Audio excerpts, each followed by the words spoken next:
금존!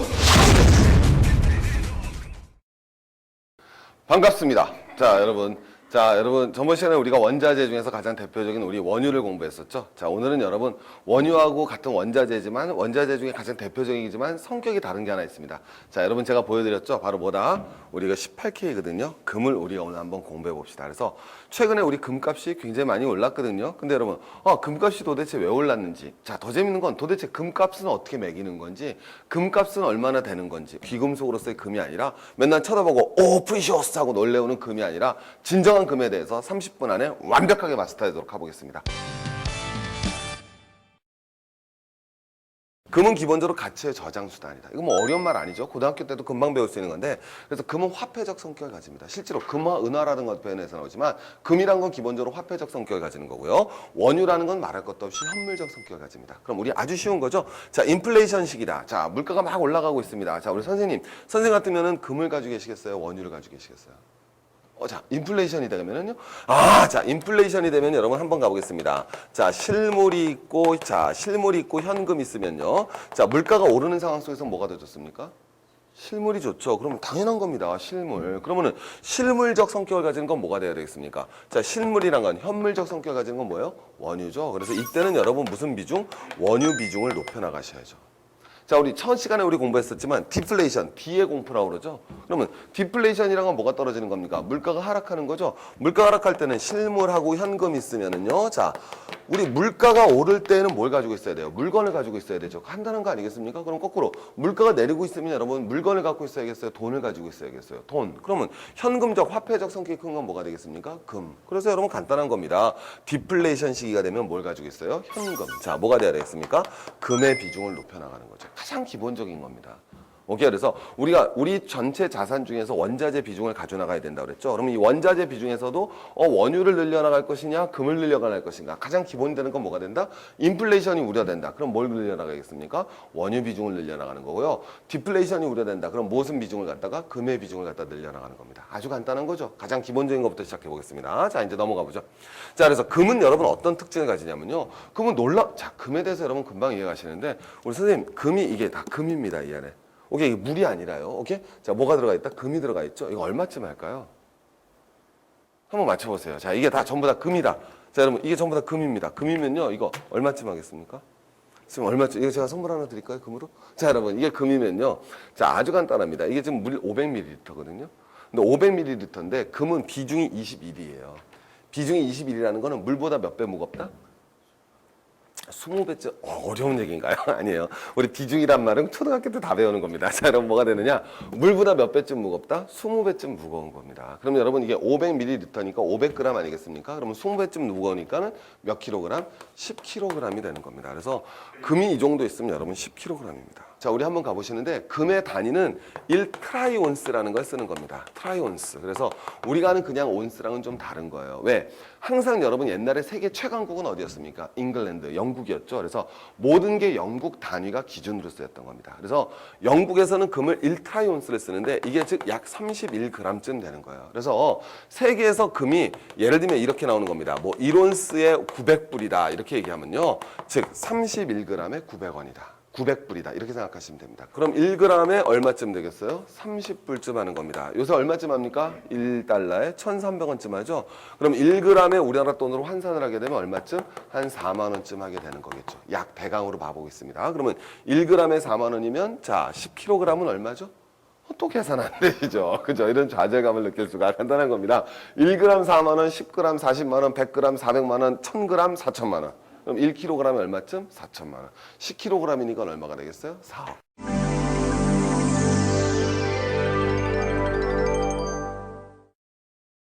금의 몇 가지 기본적인 특징은 첫 번째 무슨 성을 가진다? 시장 교환성을 가지죠. 시장에서 언제든지 교환을 할 수가 있고요. 두 번째 운반이 용이하죠. 내구성. 이게 제일 중요한 성격 아니겠습니까? 금이 화폐로서 되거라는 건 오래 두어도 뭐가 된다? 변하지가 않죠. 그래서 우리가 사용하는 금이 사실은 몇만 년 전에 우리 조상들이 사용하던 그대로 금입니다. 그걸 녹여서 또 쓰고 있을 뿐이죠. 그래서 우리가 시장 가서 금 사잖아요. 근데 그 금은 정말 오래된 역사를 가지고 있는 거예요. 임진왜란 때 왜군이 쳐들어왔고 우리 조상들한테 약탈해간 금도 있을 거고요. 오케이?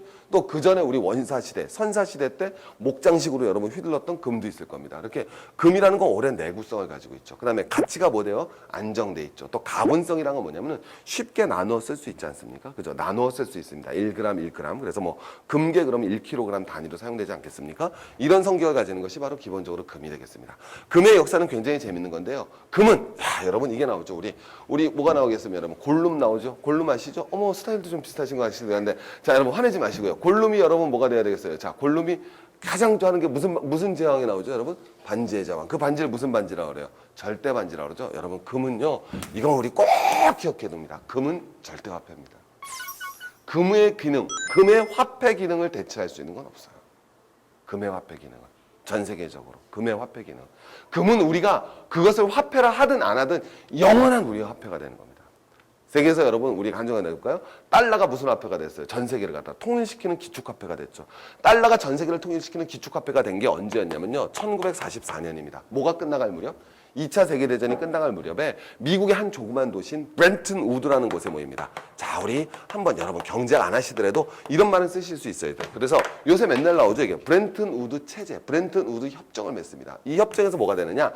야, 이제 세계 기축통화, 중심통화를 달러로 하자고 그랬거든요. 그럼 그때 왜 기축통화가 달러가 될 수 있었느냐? 간단해요. 왜? 전 세계 금 보유량의 70%를 미국이 가지고 있었습니다. 그게 힘이 있으니까 미국이 기축통화를 달러로 발행할 수 있죠. 여러분 제가 한번 돈 보여드리겠습니다. 여러분 이 돈이요. 이거 알고 보면 뭐에 불과한 거죠? 사실 이건 종이 쪼가리에 불과한 거 아니겠습니까? 그럼 여러분 이거는 사실 우리가 굳은 믿음이 있는 건데 여러분 뭐라고 생각하는 거예요? 이걸 은행에 가져가면 뭐로 바꿔줄 거라는 믿음? 금으로 바꿔줄 거라는 믿음이 있는 겁니다. 근데 사실 이 화폐는 바꿔주지 않아요. 그러니까 우리가 뒤에 가서 또 언젠가 화폐도 한번 또 공부하실 텐데요. 화폐도 크게 두 가지로 나눌 수가 있습니다. 하나는 불환화폐라는 게 있고요. 하나는 태환화폐라는 게 있습니다. 자, 우리 한번 같이 따라해 보실까요? 자, 무슨 화폐라고 그랬죠? 불환. 이건 뭐예요? 태환. 불환은요, 여러분 금으로 안 바꿔주는 화폐고요. 태환은 금으로 바꿔주는 화폐예요. 근데 우리나라 이 화폐는 지금 불환화폐입니다. 한국은행에 가도 여러분 금으로 바꿔주진 않지만 자 여러분 기본적으로 화폐가 여러분 무슨 화폐? 이런 것도 뭐가 돼야 되겠어요? 종이화폐가 화폐 기능을 할 수 있었던 이유는 뭐가 된다? 그 나라 정부가 뭐를 가지고? 금을 갖고 있기 때문이었어요. 그래서 금은 바로 무슨 화폐다? 절대화폐다. 이걸 여러분 명심하셔야 됩니다. 그래서 세상이 다 불안해지고 모든 화폐가 다 통용될 수 없는 순간이 다가오면 다시 화폐로 뭐가 떠오를 수밖에 없다? 금으로 떠오릅니다. 무조건 그런 역할을 가지고 있어요. 그래서 그랬었는데 여러분 무슨 일이 발생하느냐? 1971년 요거 하나만 알아두셔야 됩니다. 닉슨 대통령 우리 워터게이트 사건이라고 우리 어르신들 들어보셨을 텐데 왜 그래서 쫓겨난 대통령이 있지 않습니까? 매부리커에다 굉장히 못생겼던 대통령인데 이 대통령이 원래는 미국도요 금 태환제였어요. 그래서 아까 우리 무슨 체제로 배우셨죠? 브렌튼 우드 체제 있지 않습니까? 거기서 자 우리 1달러에 금 몇 온스로 바꿔주자고 협정을 했던 겁니다. 그래서 이 당시에는 브렌튼 우드 체제가 1944년에 맺어졌으면 1971년까지 미국의 달러는 무슨 화폐였다? 태환화폐였어요. 그래서 언제든지 여러분 달러를 가지고 미국 연준은행에 가게 되면 금으로 바꿔줬습니다. 그래서 항상 돈을 들고 다니는 게 아니라 당연히 뭘 들고 다녔다? 금을 들고 다녔던 거랑 다를 바가 없어요. 그럼 재밌는 거 하나 물어보겠습니다. 그 당시 여러분 뭐가 돼야 되겠습니까? 인플레이션은 존재한다 안 한다? 원칙적으로는 존재할 수가 없죠. 원칙적으로는. 왜? 간단하지 않겠습니까? 왜? 물가가 오르면 화폐 가격은 뭐가 돼야 돼요? 떨어져야 되죠. 떨어져야 되죠. 근데 화폐 가격이 떨어질 수가 있어요? 없어요? 이 당시엔? 없죠. 왜? 화폐가 금이니까. 알겠죠? 그러니까 이해되시겠습니까? 원래는 이때 뭐다? 그렇다고 없었다는 뜻이 아니라 원래적 교과서적 성격이 그래서 달러는 무슨 화폐다? 태환화폐였어요. 그런데 달러가 태환화폐니까 미국이 뭐를 많이 가지고 있었다 그랬습니까? 금을 많이 가지고 있었죠. 그래서 이 금을 바탕으로 해서 달러를 막 찍어댄 거예요. 원래 가지고 있는 금이 이만큼이거든요. 미 은행이 돈을 이만큼 찍어냈습니다. 그리고 약속을 해줬어요. 이걸 갖고 오면 금 몇 그램을 줄게라고 약속을 한 겁니다. 알겠죠? 그래서 요걸 딱 가져가면 그 물을 몇 방울 따라준 거예요. 근데 자 미국에서 뭘 했느냐? 이걸 금을 이만큼 갖고 있죠. 근데 나중에는 자기네가 필요하니까 돈을 이만큼 많이 찍어낸 겁니다.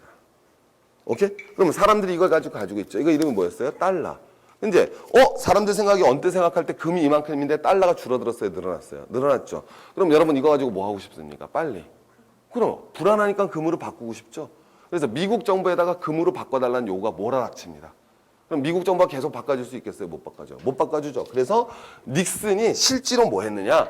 실제로 이 당시에 BJR을 외친 거예요. BJR은 뭐의 약자입니까? 배째라를 외친 겁니다. 그래서 더 이상 달러를 금으로 못 바꿔주겠어라고 선언을 한 거예요. 사실 엄청난 일이죠, 이거는. 정말 미국이 배째라 한 번, 두 번 하는 게 아닙니다. 드디어 미국이 본격적으로 배째라를 하고서 무슨 화폐를 갖다가 금태환제를 폐지했습니다. 그럼 여러분 눈치채시겠습니까? 이때부터 금값은 어떻게 됐겠어요?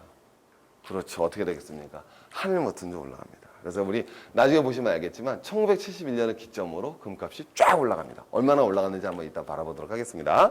그래서 뭐가 된다? 그때부터는 이제 화폐 가치가 상실했습니다. 하지만 본질적으로는 우리 이 친구 기원충이 친구가 알죠. 롤런 그랜시펄 누가 되겠습니까? 미 연방은행장을 19년이나 지냈던 친구. 한때는 대단한 사람으로 칭송받았지만 지금은 세계 경제 위기의 주범으로 몰리고 있는 이 그린스펀이라는 친구가 뭐라고 얘기하느냐? 저랑 뭐 친하진 않아도 친구라도 뭐 상관없죠. 금은 여전히 세계에서 가장 최종적인 결제 수준이다. 이런 표현을 쓰죠. 결국 이 말은 뭐가 되다? 금은 무슨 화폐다? 절대화폐다. 그래서 여러분 금이라는 것이 가장 가깝다 때는 언제다? 말할 것도 없이 불안할 때입니다. 그래서 사회가 불안해지고 디플레이션 우려가 있을 때는 금값은 요동할 수밖에 없죠. 넘어가 보죠. 그래서 이제 금이라는 건 기본적으로 뭐가 된다? 화폐적 성격을 가집니다. 금은 여러분 뭐가 없어요? 이자도 없고 배당도 없죠. 그죠? 이게 여러분 다른 겁니다. 우리가 다른 걸 투자했을 때는 뭐가 되느냐? 우리 은행에다 돈을 넣으면 뭘 받을 수 있어요? 예금을 받을 수 있고 주식을 사면 뭘 받을 수 있어요? 배당. 채권을 사면 뭘 받을 수 있어요? 이자를 살 수 있잖아요. 근데 여러분 금이라는 건 이자나 배당이 없어요. 그래서 정상적인 사장에서는 기본적으로 투자 가치가 뭐한 거다? 무의미한 것이 바로 금의 성격입니다. 그래서 여러분 제가 미리 말씀드리지만 자기가 가진 재산 중에서 금의 보유는 일정량이 있어야 돼요. 왜? 가장 무슨적인 전세거니까 안정화된 가치를 가지니까. 절대화폐라고 그랬죠. 하지만 여러분 전 재산을 자기의 금으로 투자하는 것처럼 어리석은 건 없습니다. 왜? 경제가 정상화됐을 때 금은 아주 무기력하죠. 그래서 금이라는 건 항상 자기 재산의 일정한 비율을 가지고 아주 쉽게 말하면 경제가 위험해지고 불안정 요소가 커지면 자연히 자기가 가진 거에서 금의 비중을 늘려나가야 되고요. 그렇지 않을 경우에는 뭐 한다? 줄여 들어가는 거. 이게 가장 기본적인 포인트입니다.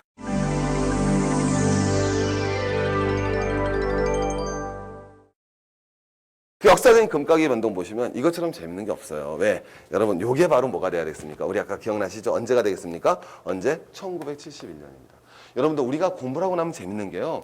우리 오일 쇼크 맨날 그러잖아요. 그게 언제 터졌다고 그래요? 1973년, 79년에 석유 가격이 왕창 올라갔다 그러죠. 왜 올랐다고 우리 배웠습니까? 우리 원유 가격이 왜 올랐다고 맨날 배우죠? 뭐래요? 하면 얘네들 되게 나쁜 애들 취급하잖아요. 누구? 오펙이 뭐를 해서 담합을 해갖고 서로 찌고차고 짜고 해갖고 석유가가 올렸다 이렇게 생각하죠.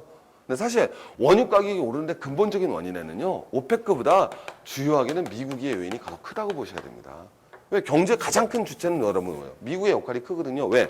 어떻게 되느냐면 멀리 쫓아가면 베트남전으로 가는 겁니다. 1960년대 미국 베트남전 했죠. 엄청난 전비를 갖다 지출합니다. 아까 보시겠지만 미국은 금을 얼마만큼 갖고 있다? 이만큼 갖고 있는 거예요. 근데 원래는 돈을 얼마만큼 찍었었다? 이만큼 찍었죠. 오케이? 이땐 여러분 문제가 있어요? 없어요? 없죠. 근데 여러분 뭐가 되겠어요? 베트남 전쟁하려고 그러니까 미국이 전쟁하려면 돈이 덜 들어야 더 필요해요. 더 필요하지 않습니까? 그럼 베트남전 하려면 돈을 갖다 이만큼 찍어낸 거예요. 자, 그러니까 이제 사람들이 이 돈 믿어요? 못 믿어요? 못 믿죠. 그러니까 다 뭐로 바꿔달라고 그랬어요? 금으로 바꿔달라고 그랬죠. 닉슨이 못 바꿔줘 하고 배째라고 나가지 않았습니까? 그럼 연장은 그때부터 이 달러 믿겠어요? 못 믿겠어요? 못 믿죠. 그럼 달러 가치는 높아져요? 떨어져요? 떨어지죠. 그러면 달러 가치가 떨어지면 상대적으로 원유 가치는 낮아져요? 높아져요? 달러에 대해서는 무슨적으로? 상대적으로 높아지죠. 그래서 원유 가격이 올랐던 겁니다. 그럼 말할 것도 없이 자 달러 가치가 떨어지니까 이때 금 가격은 뭐가 되겠어요? 하늘 높은 줄 모르고 치솟게 되는 거죠. 여러분 보세요. 이렇게 치솟았죠. 이 금 가격이 올라가는 겁니다. 엄청나게 올라가는 거죠. 이 순식간에 금이라는 것이 뭐가 된다? 온스 가격이 여러분 뭐가 돼요? 이거 뭐 몇 배라고 할 수도 없죠. 엄청나게 뛰어 올라가는 겁니다. 이게 바로 70년대 금 가격이 엄청나게 뛰어난 거죠. 왜? 금태환제 폐지로서 금 가격이 확 올라간다. 근데 그전에는 금 가격은 오르지가 않죠. 오를 수가 없죠. 왜? 달러고 금을 갖다 뭐예요? 기본적으로 똑같이 연동시켜줬으니까 오르질 않다가 한 방에 올라가는 겁니다. 자, 그러다가 한 방에 올라갔다 여러분 이렇게 변동하죠. 자, 요 시기를 갖다 제가 한번 확대해 보여드리겠습니다. 자, 한번 가보죠. 자, 요 시기만 갖다가 확대를 보여드리면 자, 요 시기입니다. 그래서 일정 수준으로 올라왔습니다. 금 가격이. 그리고 나서는 계속 안정화됩니다. 수십 년 동안 달러 가치가 여러분 뭐예요? 금 가격이 안정됐죠. 이거는 뭐가 되느냐? 거꾸로 78년부터 70년대에 오일 뭐예요? 닉슨 오일 쇼크 이후 오일 쇼크가 가라앉았습니다. 그럼 이제 80년대죠. 80년대부터 요번에 뭐가 돼야 되겠어요? 2000년대 들어오기 전까지는 금값은 굉장히 안정화돼 있다는 겁니다. 그럼 거꾸로 세계 경제도 뭐 했었다? 안정화돼 있었다는 거죠. 뭐를 겪은 다음에 스태그플레이션, 오일 쇼크 터지면 스태그플레이션 떨어지지 않습니까? 물가 상승 속의 경기 침체란 스태그플레이션 상황 속에서는 금값이 뭐가 돼요? 안정돼 있던 거죠. 그러니까 이때는 금을 가지고 있었던 사람은 좋은 거야, 아니면 박살난 거야? 박살났죠, 여러분. 그죠? 80년대 금 갖고 있었던 사람은 금은 뭐가 없다 그랬습니까? 이자나 배당도 없다 그러지 않습니까? 그러니까 여러분 거꾸로 가보세요. 이때 미국 주식시장이 20년간 20배 올랐습니다. 그런데 금 가격은 그대로였죠. 그러니까 이때 금을 갖다 전 재산으로 갖고 있었던 사람은 그냥 바보 됐던 거예요. 자, 근데 재밌습니다. 금 가격이 다시 한번 모아죠, 여러분. 2000년, 2년, 3년에서부터 줄줄줄줄 올라가죠. 이거에 주목하셔야 됩니다. 금 가격이 올라갑니다. 자, 뒤로 넘어가 보죠. 자, 그럼 금 가격이 올라가는 이유를 한번 바라보겠습니다. 자, 언제부터 스물스물 금 가격이 올라가느냐? 2004년부터 스물스물 금 가격이 올라가기 시작합니다. 줄줄줄줄줄줄 계속 올라가죠, 기본적으로. 자, 뭐가 됐느냐? 똑같은 이유예요. 자, 여러분 한번 가보겠습니다. 자, 이때쯤 되니까 미국이 여러분 무슨 전쟁 또 치릅니까? 이라크 전쟁 치르지 않습니까? 똑같은 거예요, 여러분.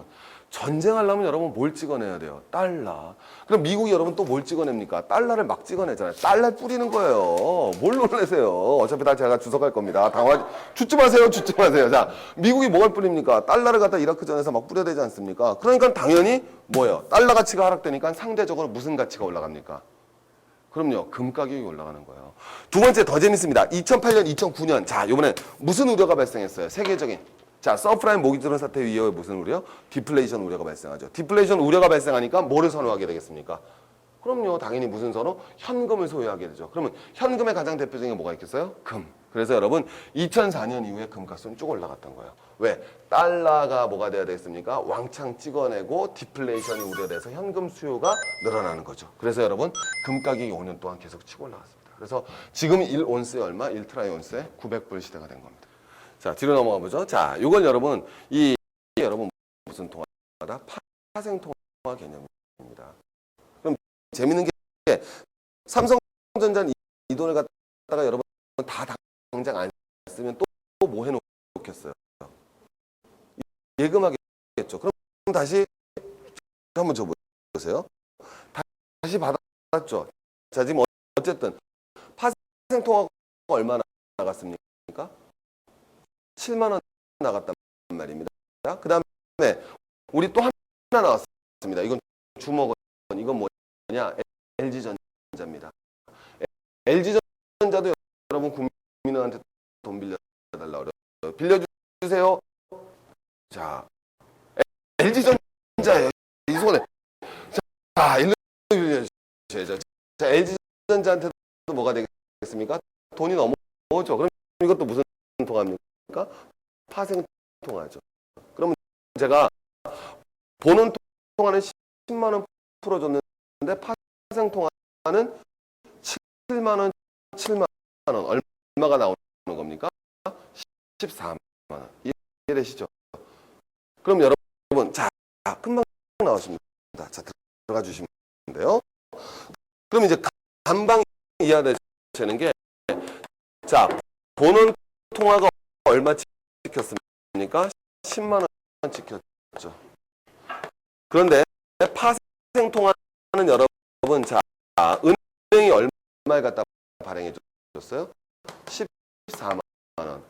그러면 시중에 흘러나오는 통화량은 얼마다? 24만 원. 이렇게 되는 겁니다. 금방 이해되시죠?